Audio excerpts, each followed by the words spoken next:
Happy Thursday to y'all.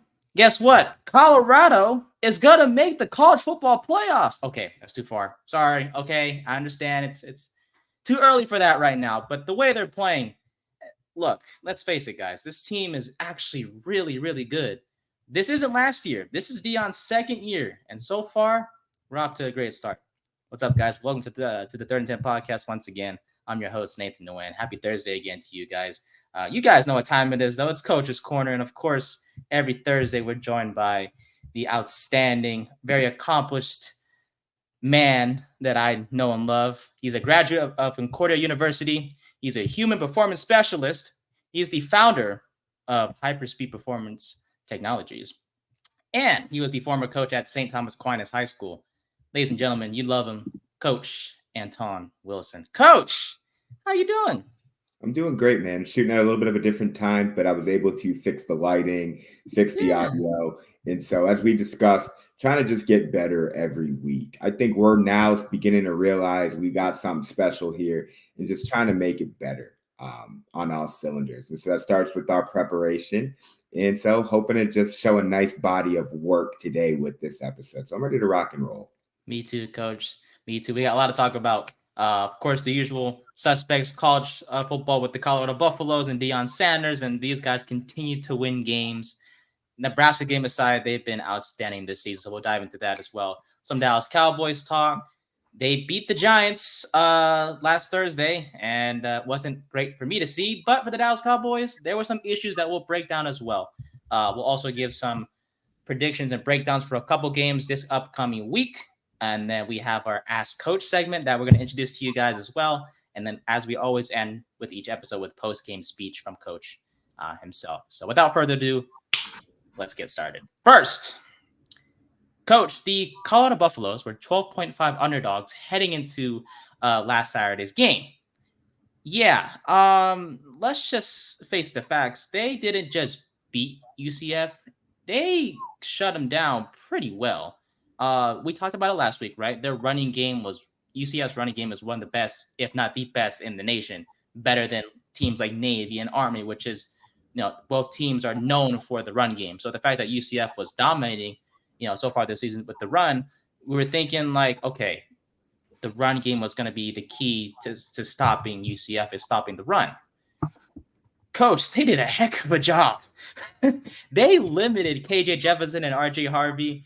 So it was all on the offense to put up points. And man, they put up points like crazy. So I got to ask, what impressed you the most from Colorado's 48-21 win?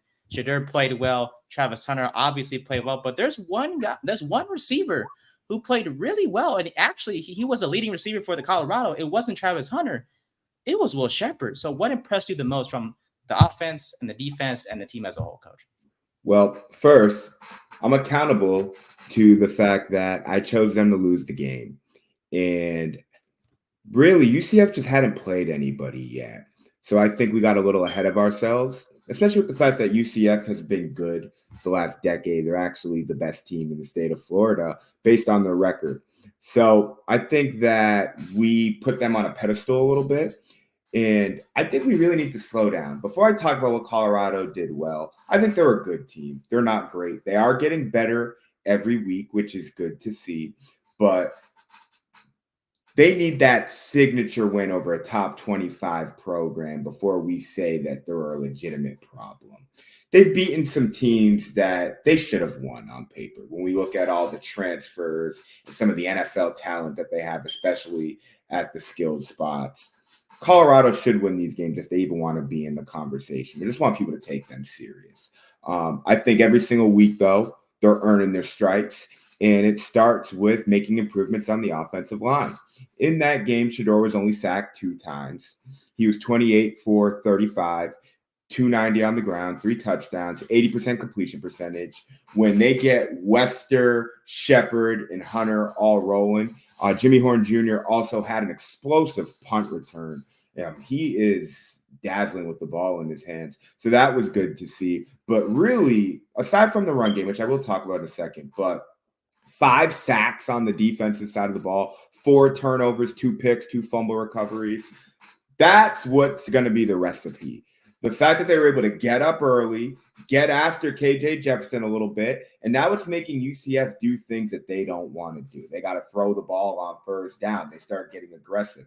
They use the run to set up the pass, and then it turns into a game of numbers. We got a light box. We're gonna run it. You're gonna start bringing everybody in to defend the run. We're gonna start throwing it over your head.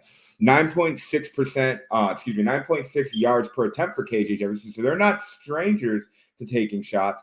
However, when Colorado is scoring quickly and getting after you, you got to abandon the run game. And that's generally what leads to a team's demise. Colorado was able to dominate time of possession, and they were able to use 4 different running backs, 29 attempts on the ground, 128, 2 touchdowns. And so going with that committee approach that appears to be the recipe for right now. I have some personnel groupings that I want to talk about with Colorado moving forward, but I think they're doing some good things. They still had 10 penalties for 75 yards, okay, putting up, 48 points.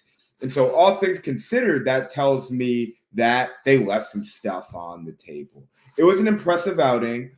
Signature moment for Travis Hunter coming up with that interception, then striking the pose. And so they're rolling in the right direction. This upcoming game against Kansas State is definitely going to be a test. But what I've seen so far, they have responded to adversity. They have been good in situations. And if we didn't think it was possible, Travis Hunter continues to get better. And that is improving his stock as far as being the favorite for the Heisman Trophy. So I'm impressed with Colorado, but they definitely have some tests ahead of them moving forward. But they're right where they should be. Yeah, I mean, offensively, they put on a show.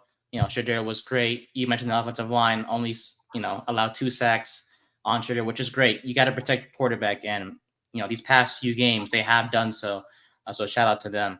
The run game, yeah, once again, not in terms of individual performances, coach, they weren't as impressive. But, hey, there's nothing wrong with the committee, right? Running back by committee, nothing wrong with that whatsoever. As long as you're running the ball efficiently, that's the only thing that matters. And you mentioned 128 rushing yards by Colorado's offense. Not too shabby. We'll take that any day of the week.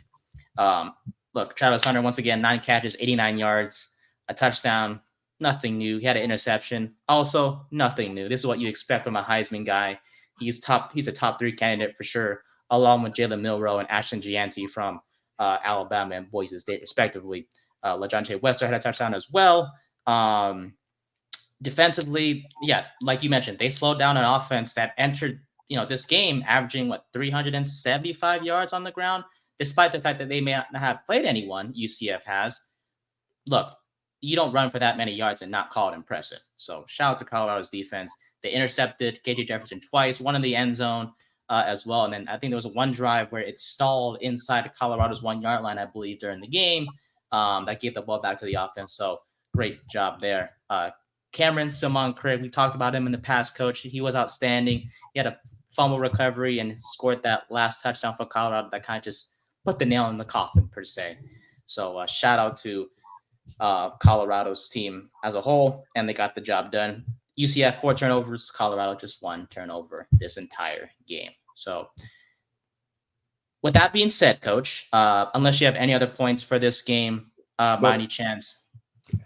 I think that Will Shepherd is going to be a very good number 2 receiver in the NFL. He's long. He's good after the catch. He makes catches downfield. He's good in one-on-ones, good ball skills. I'm excited to see him getting it rolling right now. The Buffaloes have 4 receivers who I believe are all going to play on Sundays. And let's not forget Omarion Miller, who had that big touchdown a couple weeks back where they thought the knee was down. He's good as well, number 4. And then they have Draylon Miller, who has been playing running back for them, but he's actually a receiver on the depth chart. So when they bring him into the game, it puts them in what we call 0-0 personnel. It means 5 receivers on the field. Pat Shurmur, having an NFL background, you love getting linebackers and safeties on your running back in the pass game. And so that's a personnel grouping that they can lean to down the road, especially if the offensive line can display this level of competency and just keeping Shadeur upright. 2 sacks, that's great.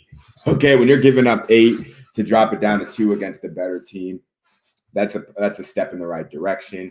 So they can definitely expand on some different personnel groupings, especially with an emphasis on running the ball. And so that brings in Savell Smalls, who is that H-back tight end. He's a transfer from Washington. Washington's got a lot of pro-style tight ends. And that 6'4", 6'5", 255-pound body type is becoming very rare nowadays. Savell Smalls is 6'3". I don't know how good of a downfield pass threat he is, but if he can get involved in the run game and they can just have some bigger bodies on the field, I think that's going to be really beneficial for them. But I am just happy with how they are progressing, and they're coming together and looking like a real football team. Moving forward now, the things that they're going to have to do.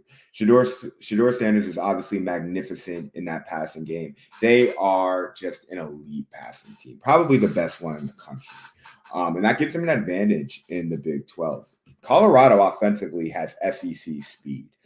The Big 12 is more, and it's now beginning to form an identity, is more of a gritty conference. Bigger offensive lines, teams want to run the ball, want to control clock. And so Colorado is zagging when everyone's zigging, but in order to do that, they're going to have to play good defense. Skill everywhere. Kickers 20 for 20, which means that if they can get down in the red zone, they're going to be able to come away with points. And so they're always in a position of playing it's a shootout. Score as many points as you possibly can. It's like backyard ball. That is their identity. And so defense can get some stops. It's good to see Silman Craig now, create a big turnover. I think that's one of the key plays of the season thus far. He's a great tackler. And now they're getting Shiloh Sanders back. And so, again, it's about peaking at the right time. And I think that the milestone for them should just be that 6th win and becoming bowl eligible. That would be exciting. But should we move forward to Kansas State now? We want to talk about them just a little bit. Just a little bit, yeah. But I was looking at this team, and they are 4-1, okay? And they are coached by Chris Kleiman, who was at North Dakota State and won a couple national championships over there. And he understands that Midwest region pretty well, plucking guys from Texas. He understands that recruiting landscape. He's a guy from Iowa as well. So he understands that run the ball, control the line of scrimmage, play defense. That's going to be their approach to winning games. And Kansas State right now has a running back, DJ Giddens, averaging 7.3 yards a carry, and their quarterback, what's his name? Avery Johnson, also averaging 7.3 yards on the ground. They only have 180 yards of passing per game, but they're creating quite a bit of turnovers. They got 6 turnovers on the season and 12 sacks, so they're able to get after the quarterback. They have a pretty solid kicking game, and they're able to create turnovers. But offensively, if that run game doesn't get going and they come from behind, which they don't really have a marquee win as well, they haven't played anybody spectacular. So all things considered, the way I look at this game, it's like Colorado's playing their what's the word I'm looking for? I forgot the word. It's like the kryptonite. There we go. There you go. Yeah, there you go. Yeah. Kryptonite, if you will. And so this team wants to control the line of scrimmage. They want to dominate time possession. They are big up front. But if Colorado can get up 2 scores, they just have better athletes. And that's really how I look at it. They find themselves from behind. Actually, I don't think Kansas State has any firepower, but they are a physical football team. So it's going to be an exciting one. This is a real test now because these teams have played a couple games, got 5 games under the belt. So this is going to be a marquee win. And some people are saying the Paul Feinbaums of the world who are now coming on board on the Deion hype train are like, if Colorado could beat Kansas State, they're my favorite to win the Big 12. I'm not even going to go there yet, but I think now the conversation begins to heat up where like all the haters would just have to throw in the towel and be like, all right, Deion knows something. And so that's the outlook against Kansas State. We'll dive into that in the upcoming week, but it's an exciting matchup. Colorado obviously has the college football world by storm. And going into this week with them not on the television, maybe a new team will emerge. But they're dominating the televisions because that is the Coach Prime effect, baby. Yes, sir. Real quick about Kansas State, they haven't played much in terms of opponent-wise. Haven't played very dominant teams. They played UT Martin, Tulane. They beat Arizona, who was ranked 20th at the That's a time. big win. Yeah, That's a big win because it was a Arizona big, just beat Utah, true, and but then they Utah's lost a to good team. BYU, and yeah, But actually they remember lost. what we said now. The Big 12 is going to beat up on each other. That's true. That's true, Coach. You're right. Yeah, so they lost to BYU, then they beat Oklahoma State this past weekend, and they will also be on a bye. So both teams will be well rested heading into next week's matchup, which we'll get into next week. But just a little short preview for you guys, and yeah, for right now, let's enjoy this. Colorado's 4-1 now. They already matched the win total from last year. They were at 3 at this time of the year. Now they're already at 4. But I think there's no question, Coach, that the Buffaloes look much more impressive this year compared to last year. I In will Deion's say, right, with what you Mhm. just said about them having a similar record at this period of time last year, is that Travis Hunter got hurt, and that Yes. killed the momentum a little Hmm. bit. And they also lost 3 or 4 games by less than 10 points. And so Exactly. they were in a couple of games as well, which are just some of the it's just being battle tested. They get some of those close games under their belt, and that's how a team begins to develop some character. So now the tides have changed a little bit to where they know who they are. And so you'd like to think that 3 or 4 games, give or take, can roll in their favor, especially as they come down to the wire. So it may not even be a big talent gap in regards to how much they improved. It's just the fact that they are more of a cohesive team. 100%. So exciting times, Coach. I'm honestly seeing them win, like I mentioned at the beginning, 12.5 underdogs heading into this game against UCF, and they just dominated them in all facets, offense and defense and special teams. So heck of a job by the Buffaloes. We'll talk about them more next week. All right, let's talk about your man, Jerry Jones, your favorite, your best friend, basically. The Dallas Cowboys played last Thursday, and yeah, you see, for my Giants, it sucked to watch because when your team can't even score in the red zone, it makes you want to pull your hair out, and that was my feelings heading to that game against Dallas. But this is a Dallas Cowboys segment, so I digress. Okay. Um, they didn't look impressive. They won the Cowboys, right? 20-15 over the Giants. You're supposed to beat the Giants, otherwise we'd have major concerns right now, Coach. But they beat the Giants, but they weren't that impressive. I'd like to get your thoughts on that. What impressed you, but mostly, what concerns did you have about this Cowboys team? Because, like I said, they barely beat the Giants.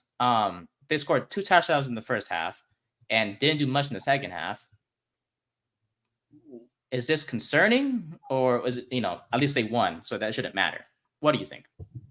Well, trying to predict this game is like a harder decision than trying to vote for president off the fact it's like the lesser of two evils, okay? Neither team is particularly good. Yeah. The Cowboys have a lot of star power, Yep. and that's what stands out to me. They got a lot of names. They don't have a team, um, which is typical. Just that's the glamour of the Cowboys. However, this appears to be one of their worst teams in the last 4 or 5 years, all around. They just don't really do anything particularly well. But that game, the Giants, 15 points, all field goals. They have no firepower whatsoever, and they just can't. They can't score in the red zone. They can't convert when they get down there, which is frustrating. But one thing that stood out for the Giants is Neighbors, 12 for 115. What's Wandale's last name? Robinson, Coach. Robinson. Yes, sir. Yeah, I got him as Wandale in my notes. I know a little bit about him. He's an explosive receiver. Yeah, he He's is. a Yeah. good number 2 for them. And he had 11 catches for 71 yards. But the yards per attempt are so low.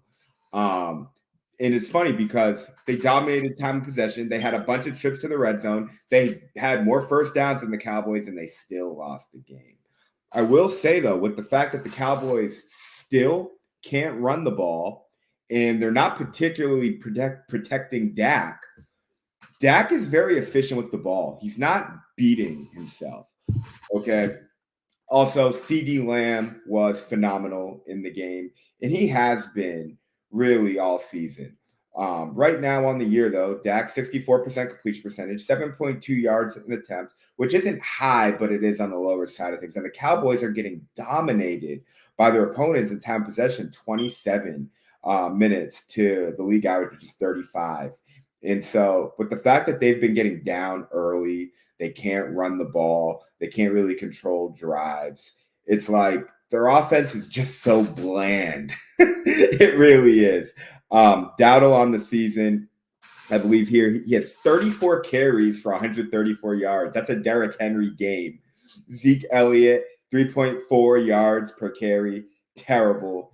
And the offense is allowing 2 sacks per game. Not good at all. And then defensively, they're allowing 145 yards on the ground.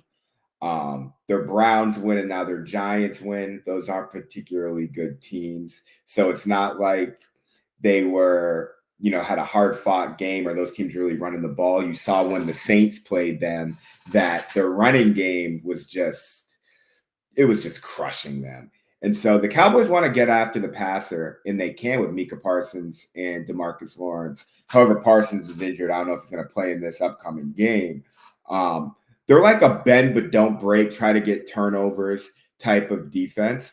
And their identity now, which I want to talk about in the post-game speech, is really like Dak has to take a couple shots.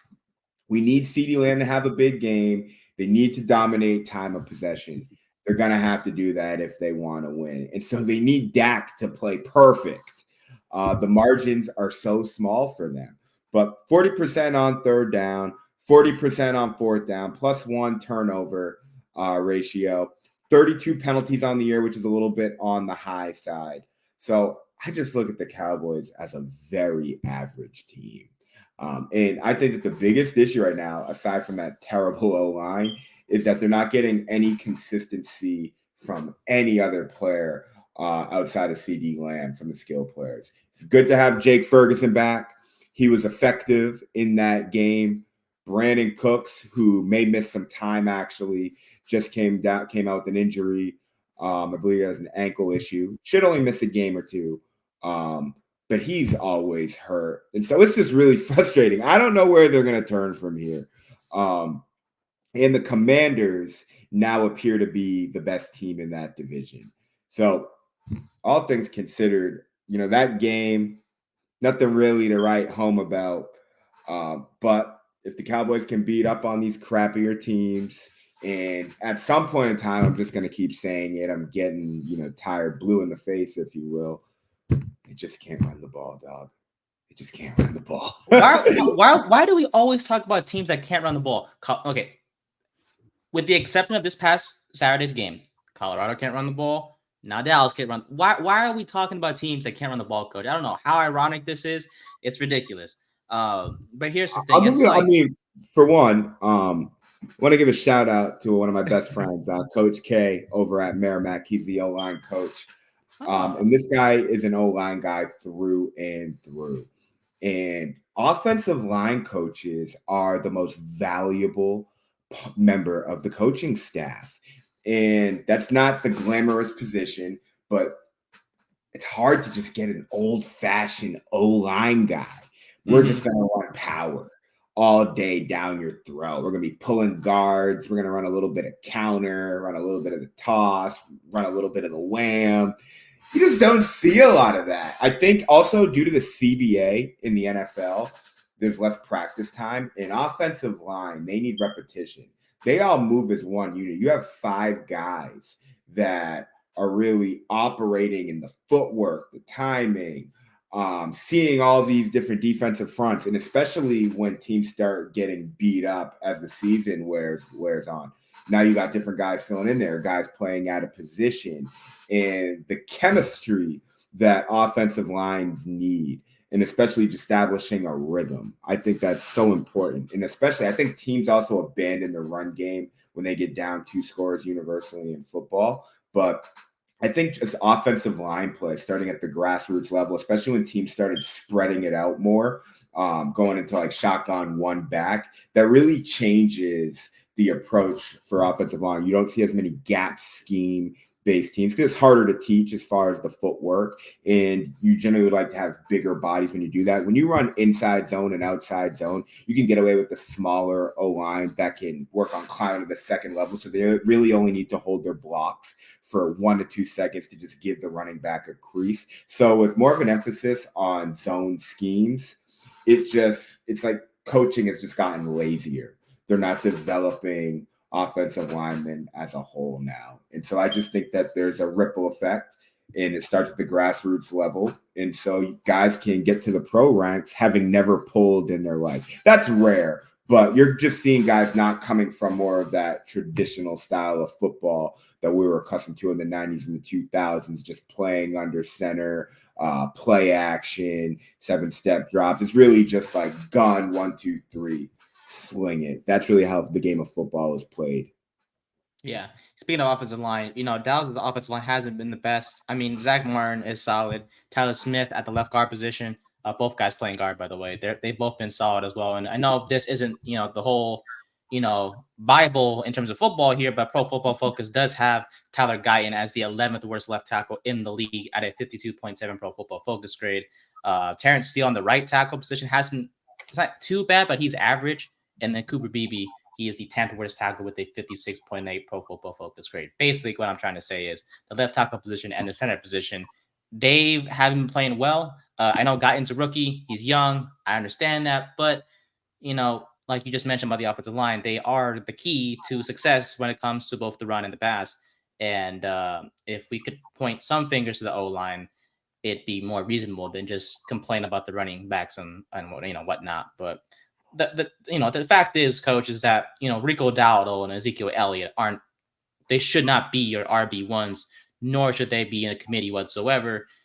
They had plenty of opportunities in the offseason to upgrade at that position. They decided not to, whether in the draft or in free agency. They thought that bringing Zeke back would, kind of bring back the nostalgia and, kind of bring back the success of old. They said, hey, maybe let's go get Dalvin Cook because Dalvin Cook was pretty good 5 years ago. But hey, so far hasn't worked out. Cook hasn't seen the field yet whatsoever. You mentioned Brandon Cooks. He's going to be out for an undisclosed amount of time. It's actually a knee infection, coach, apparently. Yeah. They said a game. They said a game? Okay. Yeah. Gotcha. I think he had surgery recently. So hopefully he'll be back next week, but it shouldn't be surprising if he's out, not just for this upcoming week, but also next week. So we shall see with that. Jalen Tolbert and Ryan Flournoy expect them to replace Cook's impact for this offense this upcoming weekend. Yeah, not a lot of not very promising, right, coach? Not very like you said. Hunter Renfrow. I have no idea how that he's still out there running the streets. Yeah, he wasn't that bad with the Raiders. It's just that yeah, I had that one really solid season before the Raiders brought in Devontae Adams, and then things kind of just went downhill from there. But he's not a bad receiver. He's a slot guy, if anything, nothing more, in my opinion. But he is pretty solid. It's just you have to take the pressure off CeeDee Lamb. CeeDee Lamb is an incredible wide receiver. I understand they pay him a lot of money to perform the way he's having, coach. But at the same time, it's like there's going to be a point in time where you're going to play a great defense. They barely beat the Giants. And and I'm going to say this, coach, and I promise I'm not being biased because you watched the game and I watched the game. The Giants should have won that game. It was the Giants' lack of aggressiveness on fourth down. They should have gone for it multiple times, especially it was like a 4th and 7. It was an offside penalty by Dallas. And then instead of trying to go for it, accept the penalty and go for it again, they just declined it and then moved on to the kickoff. So it's just like the lack of aggressiveness. He is. 100%. There's no can't really protect him, and the run game was non-existent. I believe he has like 6.6 yards per attempt right now. So they can't even protect him to take shots downfield. Neighbors can win matchups, and they are throwing the ball. They're dinking and dunking. You have 2 receivers in a game with 10-plus catches, and they had a lot of first downs. So they were kind of effective, but with Daniel Jones, you're just so limited. You're limited. That's the key word. You're just so limited. And he can't really scramble around. He can't buy himself extra time. He's a statue back there. And so with no running game to lean on, it's like he's not what he used to be. Really yeah, he's not what he used to be. And maybe you can blame the ACL injury or just, you don't have Saquon anymore. I understand that because Saquon was such a big part of like creating attention away from Jones, allowing Jones to run those bootlegs and to run those, option plays per se. But at the same time, without him, now you have Singletary, but Singletary was bad. I mean, he rushed for less rushing yards than his own jersey number Singletary did, because Singletary was 26 and then he ran for 24 yards. The point is, coach, yeah, you're 100% right.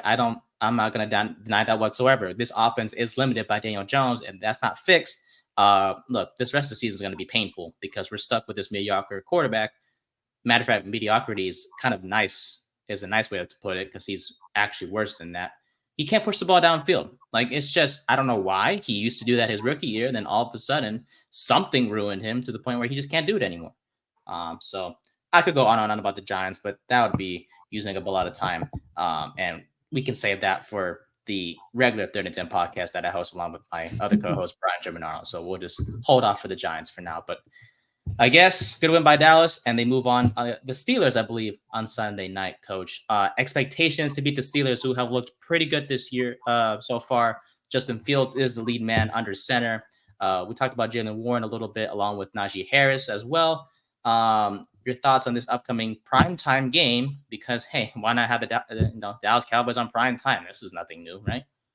Big shout out to Justin Fields, who's playing very well, 70% completion percentage, 830 yards in the air so far this season. George Pickens is playing out of his mind, 14.3 yards per catch. They're doing some good things. They're getting some good production from Freiermuth, the tight end from Penn State. He's done pretty well for them.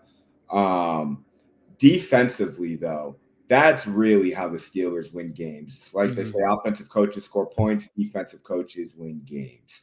Mike Tomlin's a defensive coach, and that's what we're seeing there. The offensive line is just decimated right now. They've lost 3 guys to season-ending injuries. They've also had 2 other guys who've seen playing time get hurt.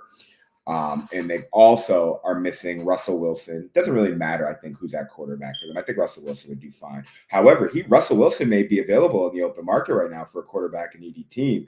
Just saying. And then they're also missing Roman Wilson, the receiver from Michigan, who, when he comes back, he could be effective for them. They have talent at the offensive skilled spots, but that offensive line is starting to hurt them. They can't really get it rolling on the ground the way they would like to. But the fact of the matter is TJ Watt already has 3 sacks on the year. Deshaun Elliott was a great pickup to join Minkah Fitzpatrick. They got 11 sacks, and they only are giving up 175 yards in the air per game. They're great at kicking the ball as well. They are a very good defense. So now, as we look at this, right, it's like there's a couple of sub-games within the game. And how I look at it is this. Weak O-line on Pittsburgh's front, right?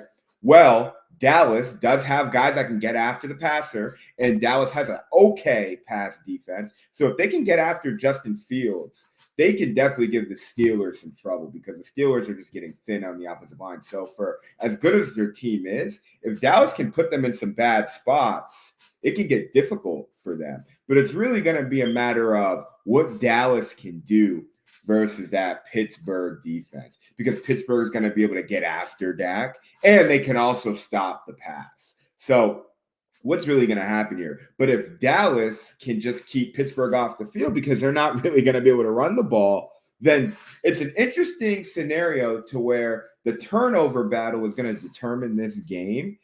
And it's going to be a lot closer than it should be when we look at the talent of these two teams and their approach to winning games, or at least what Pittsburgh has done so far. But with all things considered, and I ran it in my analytics machine, because you have to go to the impact players when the teams are so evenly matched up with each other, just based on strengths and weaknesses, is that we're going Dallas 27-24 in this game, which I thought was an interesting outcome, the analytics machine. It wouldn't give me an answer. And so it was going to be close, and it was fairly ambiguous. It's like, give me a prediction, damn it. And that's what it spit out. So I can go, 24-20, a little bit more on the lower scoring side. That was the prediction that we got. However, yeah, when we break down just the little subcomponents of the game, I think that Dallas has a little bit more firepower off the fact that I don't think Pittsburgh is going to be able to protect Justin Fields long enough. And it's not like Dallas is a crappy pass defense team. So interesting matchup, probably the game of the week. And if Dallas loses this game to this decimated Pittsburgh offense, again, it's an O-line issue, so it's not getting much of the headlines. It's just that Pittsburgh, they're going to start getting figured out now. Get after Justin Fields, get up on them early. They're not going to be able to do anything. But if Dallas offense really struggles, we could see one of these 13-10 games as well. I don't expect a lot of points. Again, this is just with the Giants last week, terrible offensively, and now Pittsburgh having the injuries. As this is what the NFL is these days, just a lot of mediocre teams trying to figure it out with one fatal flaw. And so it should be interesting, but I'm not expecting a lot of points. Speaking of the Steelers O-line, Isaac Sumalu, the guard for the Steelers, he'll likely make his season debut on Sunday night as he has practiced fully for the Steelers so far. So keep an eye on him, but he should be healthy to go for the Steelers on that offensive line, Mr. Sumalu. Coach, real quick before we dive into a couple of other NFL games I want to talk about, if you don't mind. You mentioned Dallas's pass rush, right? How big of a loss is not having Micah Parsons and DeMarcus Lawrence on that D-line? Lawrence isn't out too, is he? He is out. He's going to be on the IR for about 4 to 6 weeks.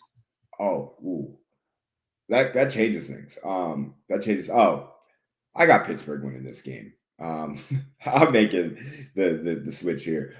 Because if Dallas could just get after Fields, that's going to put some pressure on them, especially if they can play with a lead. But if they're unable to get after Fields, then it's neutralized, and that weak O-line is not going to particularly hurt them. Mm-hmm. So, yeah, that changes things quite a bit. No Parsons, no Lawrence. I mean, these are guys that are both top 5, if not top 10, at their positions respectively. And so that's where players can literally impact games. Eric Kendricks has been good. He's been a pretty savvy veteran for quite some time. He's a little bit of a journeyman, but he's definitely a good player. But he's not elite. And so outside of that, Trayvon Diggs, who is coming off of an ACL, Dallas has some star power defensively, but they're not, again, by any means elite. They're just a good team. But not when teams are running down their throat and their offense can't score. And so what we're seeing now is how the different phases of the game are corresponding with one another, in which it's like that bad offensive line is putting stress on the defense now. So that's really where you have to read between the lines. So, yeah, to answer your question, that is really where this game is going to be won. It's going to be Pittsburgh moving the ball on Dallas's defense, and if they can't get after Fields, that ain't going to happen. Mm-hmm. I mean, it's a kind of an overstatement. Yeah, I might be saying too much when I say Justin Fields, Najee Harris, and Jalen Warner are a 3-headed monster in that backfield. But all 3 of those guys can run the football, are more than capable of being productive at doing so as well. Especially Cordell Patterson too, my man. I forgot that Cordell Patterson has been pretty effective. He's a Swiss Army knife, Patterson, and what he could catch the ball, he can run the ball, return kicks, he can do it all. Mr. Patterson can do so. Keep an eye on that. Yeah, I have Steelers winning as well. If Dallas loses, it's not the end of the world because you don't have Brandon Cooks on offense. So the running game isn't likely going to do anything against that Steelers defense. And you don't have Parsons, you don't have Lawrence, and that's a big hit to your defense, considering those 2 players are the best players on that defense outside of Trevon Diggs at that corner position. So, yeah, I got Steelers as well, and we'll see what happens on Sunday Night Football. A couple games I want to kind of run by you, Coach, if you don't mind. First off, Bengals and Ravens, who play this Sunday as well. Look, the Ravens kind of showed the world what they can do when everything is, on track. They beat the Bills on Sunday night, kind of embarrassed them to an extent. Derrick Henry ran all over them, like almost 200 yards rushing. He was like 1 yard off against that Buffalo defense. The Bengals finally got their first win of the season against the Carolina Panthers out of all teams, which is not really impressive. As a matter of fact, they barely beat the Panthers, so that's a bit of concern there. Regardless, Coach, this is a AFC North Division matchup with complications because if the Bengals win, they're right back in the race for the AFC North. If they lose, the Bengals do, then we're gonna have to sit back and kind of reevaluate this Bengals team because, in my opinion, Coach, if they lose to the Ravens, Zach Taylor might be on the hot seat. As crazy as that, to me, because this Bengals team, we I don't know what it is. The past couple of years so far, outside of that playoff appearance against the Chiefs in the AFC Championship, we haven't seen much.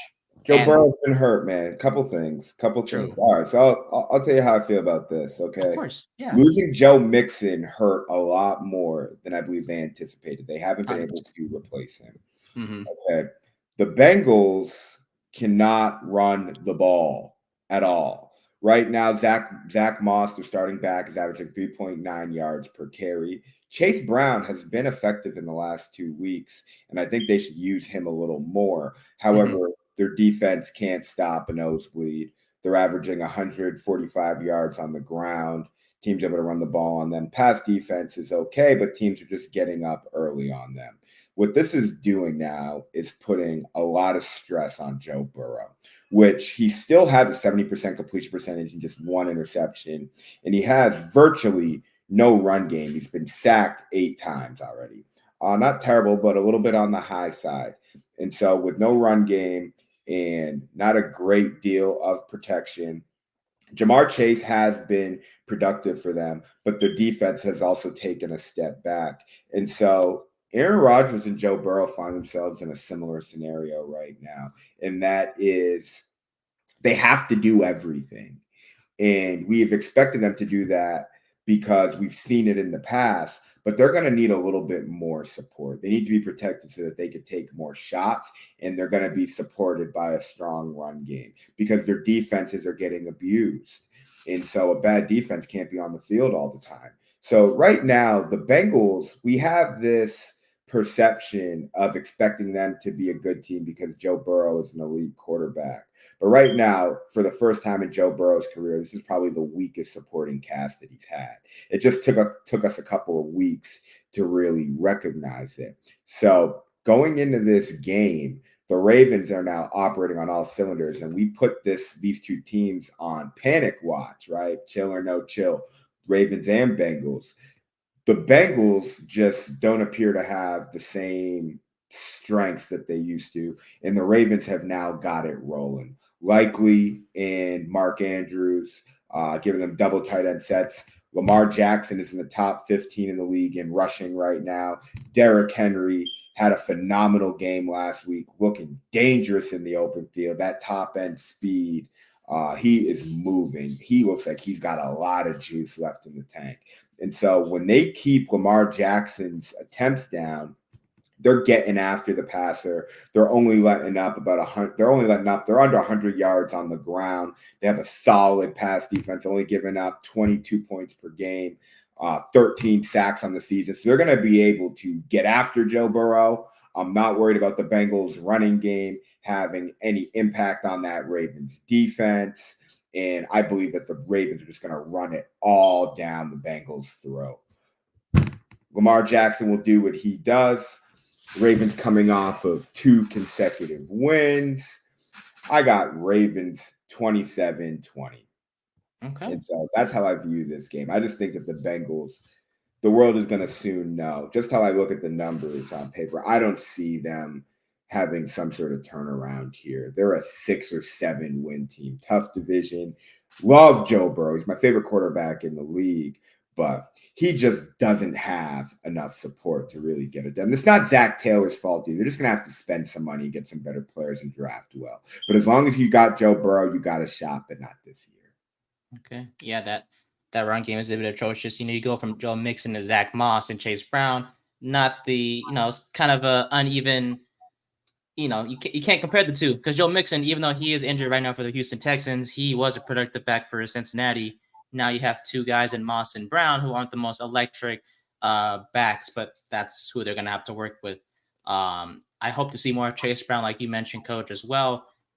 But for me, I think the key for Baltimore is hopefully to get their tight ends more involved. I know Isaiah likely had that amazing week 1 performance, but I think the bigger story here is Mark Andrews and his lack of involvement in this offense. His stats are way, way low. No touchdowns so far whatsoever. He has not been, I think, he had no catches last week, if I'm not mistaken, against the Bills. He was just, he's on a cold streak right now. And I hope he gets it going. I'm sure a lot of fantasy football managers out there hopefully gets it going too, but including myself. But we'll see what happens with that. So I do have the Ravens winning as well. Derrick Henry put an outstanding show against the Bills, and I expect him to do the same against his Bengals run defense. Another game I want to break down with you real quick, Coach, is the Packers and Vikings game, which is the first international game of the season. That's Vikings. I'm sorry, I didn't mean to correct you. But Jets Vikings. I do apologize, Coach. Aaron Rodgers, he confused you a little bit. He's on the other team in green. Yeah, so Jets Vikings in London. Yeah, like I mentioned, first international game of the season. Aaron Rodgers and that offense, they were pretty putrid against the Denver Broncos last Sunday. I mean, 10-9 loss, no touchdowns. Greg Zuerlein did all the work for the Jets. Speaking of which, both New York teams, the Giants and the Jets, both played at home, yet both lost. Not only that, but they both didn't score a touchdown. So if anyone asks me how it feels to be a New York sports fan, I can just give them those two teams and say, here, that's my answer to you. But basically, so the Jets lost to the Denver Broncos. Hopefully they bounce back overseas against the Vikings team coach that has been nothing short of surprising so far this year.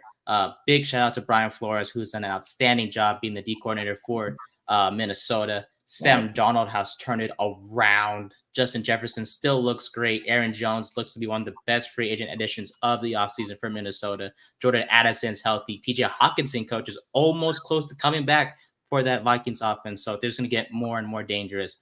Your thoughts on this game, Coach? What predictions do you have? And your thoughts on both teams, Coach? I was excited for this game. Aaron Rodgers now has 4 games under his belt playing for the Jets, and the Vikings are hot.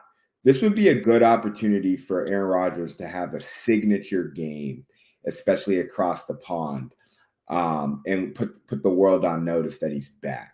That was my initial takeaway when I looked at this game. I was like, it's going to be a good opportunity for Aaron Rodgers. Some people are going to be watching, but I'm going to be honest with you here. He's been sacked 10 times this season. They're only averaging 91 yards on the ground. He's averaging 6.6 yards an attempt. The Jets offense is just not producing. And I believe this is a testament to a bad O-line. Aaron Rodgers is 68% completion percentage, but with a low attempt, okay? It's not like he's beating himself, but he's going to have to play damn near perfect in order for them to win. Lazard has 3 touchdowns right now, but in the 4 games, Chris Wilson only has 191 yards and 1 touchdown. They got to get him going, but they need to give Aaron Rodgers the time to put the ball up in the air. That's the issue. They're actually a pretty solid defense now. 14 sacks on the year. They are only giving up 128 passing yards, but they're giving 130 yards on the ground. So they can't really stop the run, but they can stop the pass. They want to get up, and they want teams to throw on them. Mm-hmm. But right now, the offense just can't score points. And so that's why they're in these really low-scoring games. Mm-hmm. It's unfortunate. I don't really know where they're going to turn from here. It's like Aaron Rodgers is in that Shadeur Sanders position where he's just running for his life. So with that being said, taking a look at the Vikings, Sam Darnold leading the league in passing, 8.8 yards per attempt. So he's throwing the ball downfield, 68% completion percentage. I think that metric is just so important. It really just telling me how well a quarterback is managing the game. Justin Jefferson is doing the damn thing, 17.9 yards per catch. He's making big plays, already has 4 touchdowns. And Aaron Jones has 500 total yards on the ground. He's been a dual threat for them, and he's averaging 5 yards per carry. So the Vikings right now have the best offense in the league, the way I look at things.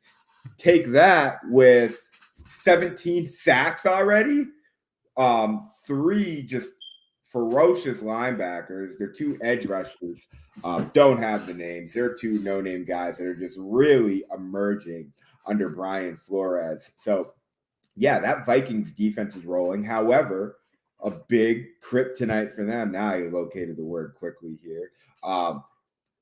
Giving up 273 yards per game in the air. And so the Vikings struggle to stop the pass. So this little sub game within the game. How well will the Jets be able to attack the middle of the field of the Vikings? And has Harrison Smith maybe taken a step back because he is the leader in the secondary? And that appears to be the only weak point within the Vikings defense right now. They're only giving up 14 points per game. So they're playing stellar defense. But while I do look for the Jets to get it rolling, I expect the Vikings to win this game demandingly. I'm not going to put all my eggs in the Vikings basket right now and say that they are one of the top tier teams in the NFL. But when you have an offensive minded coach who appears to have revitalized Sam Darnold's career in some offensive firepower, they use Justin Jefferson very well. Get Addison going here down the stretch. Hawkinson. They have a run game. And so this is what a modern NFL team is supposed to look like. But I think it's a real testament to Kevin O'Connell. He appears to be a good coach and a quarterback whisperer. And while I do think that defensive, not always, I mean, this can go both ways, but I do think that defensive-minded coaches do a good job of managing the game. I think it's important to have an offensive mastermind in the building, if not at the head coaching spot. And what we're seeing with Dan Quinn and Cliff Kingsbury, where Cliff Kingsbury may not be head coach material, but phenomenal offensive coordinator getting the most out of a young quarterback. That's what Kevin O'Connell's doing. And so if they can keep this rolling 2-3 more games in, I think I'll really turn into a believer. But the Jets just give me nothing to believe in, although I do love Aaron Rodgers. And that's why I think the Vikings are just going to probably mop them up by 2 scores here. So I got my analytics machine has Vikings 27-20, but I got the Vikings winning by 10. Okay. Yeah, I mean, it's like Rodgers has played his whole career without a receiver in the first round, or taken in the first round, I should say. He's finally getting to play with one. Unfortunately, the circumstances around him aren't the best in terms of offensive line or cadence issues like we saw this past weekend with him and Robert Saleh kind of bickering about that. But here at the same time, it's like Minnesota looks legit. And you mentioned Kingsbury not being head coach material, but he's an excellent coordinator.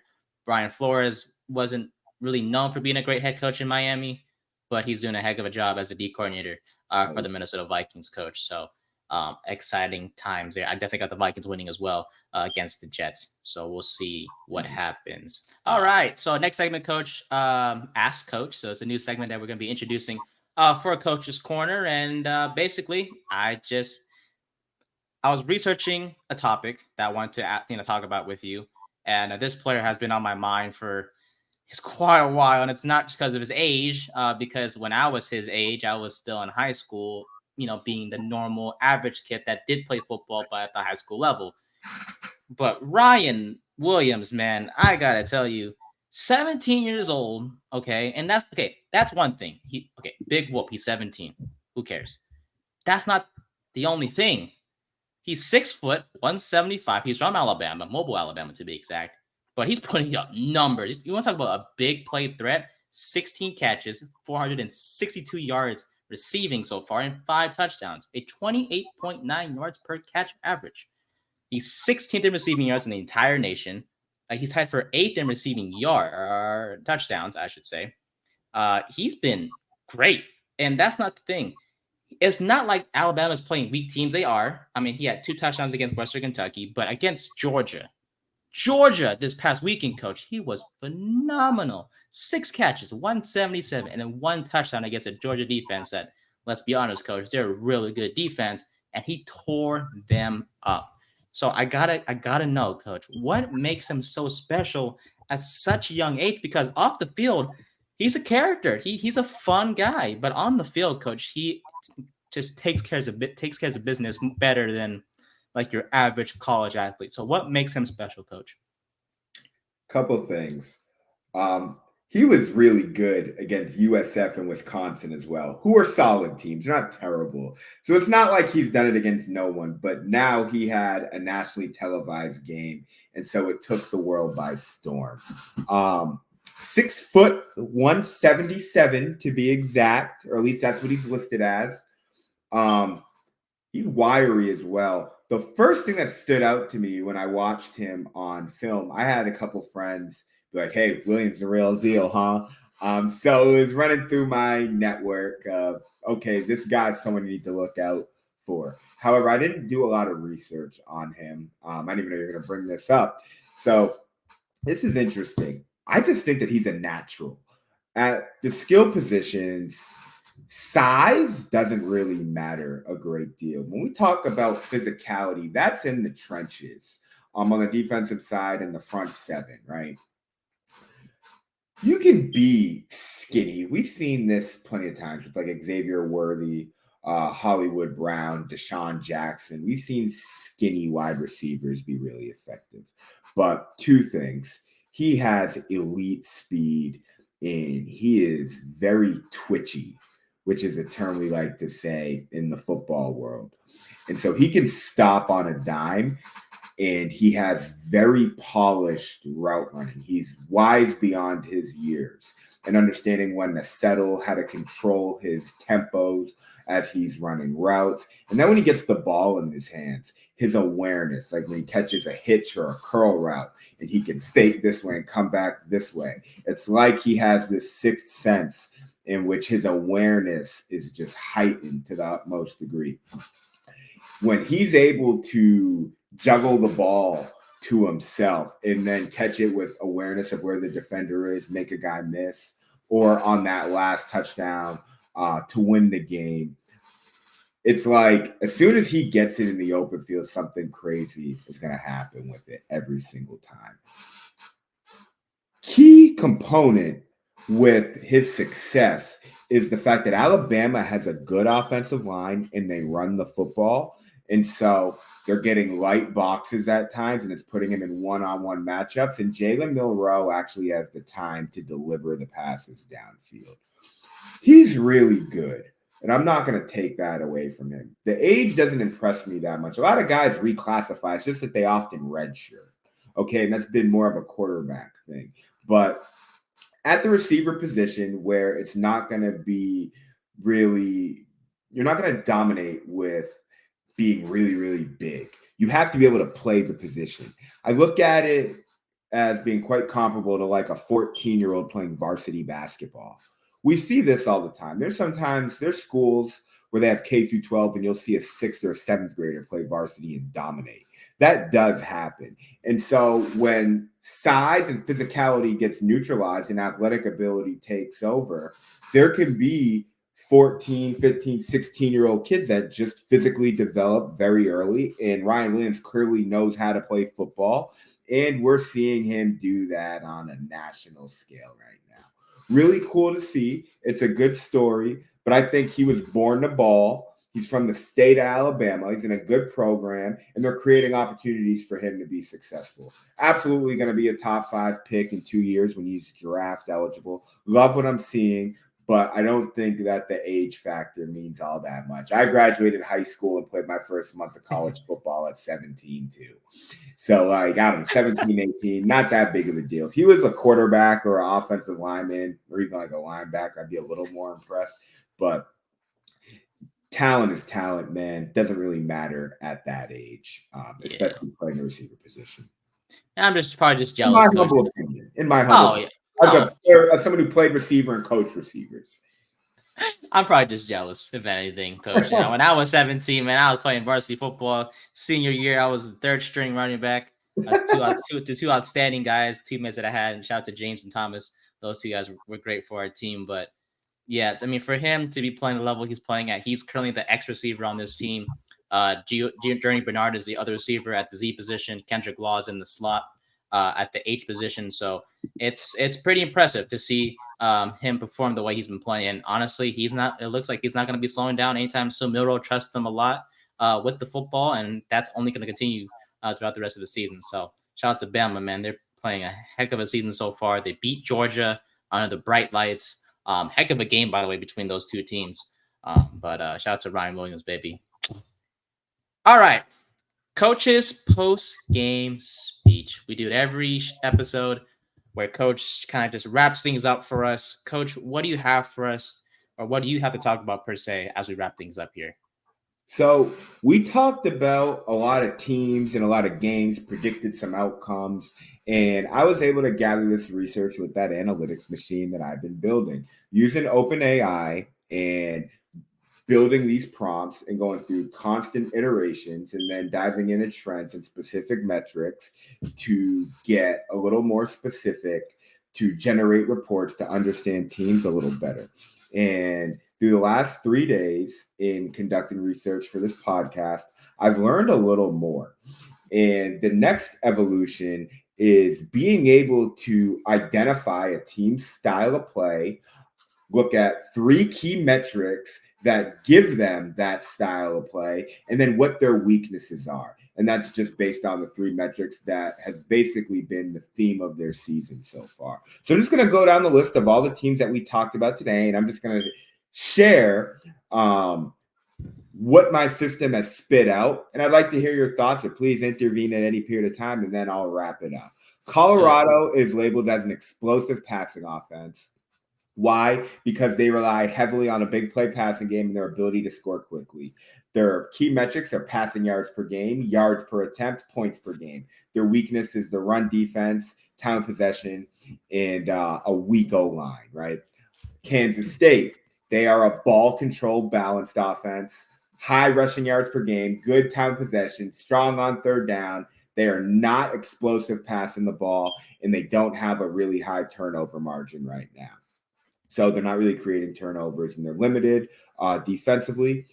The Cowboys, defense first with an efficient offense. They dink and dunk. They're a defensive first team because they don't really have an identity on offense. Their passing defense is probably their strength. They're kind of unidentified right now, but the metrics that stand out are points allowed per game, which is fairly low right now. Sacks and pressures, which they're getting a lot of, and they are forcing turnovers. Their weakness is just total offensive yards, red zone efficiency, and run defense. Steelers, this is the last one I'll do. They're a defensive first with an efficient passing game, and they want to run the ball. They can't, but they want to. They have a ton of sacks and pressures. They have a high number of run attempts per game, and they have a low number of points allowed. Passing offense is on the lower side. Third down conversions on the lower side. Run blocking struggle because of the low rushing numbers. The Vikings last, and this just stood out to me as well as I'm looking at it. Explosive passing with a balanced defense, high passing yards per game, a lot of points per game, good defensive efficiency as far as low points creating sacks. So really unique as teams are now able to get identities to where I can categorize them, so we can look at a team to say they do these two things well. I'd like to take the next evolution within this process and create a dashboard.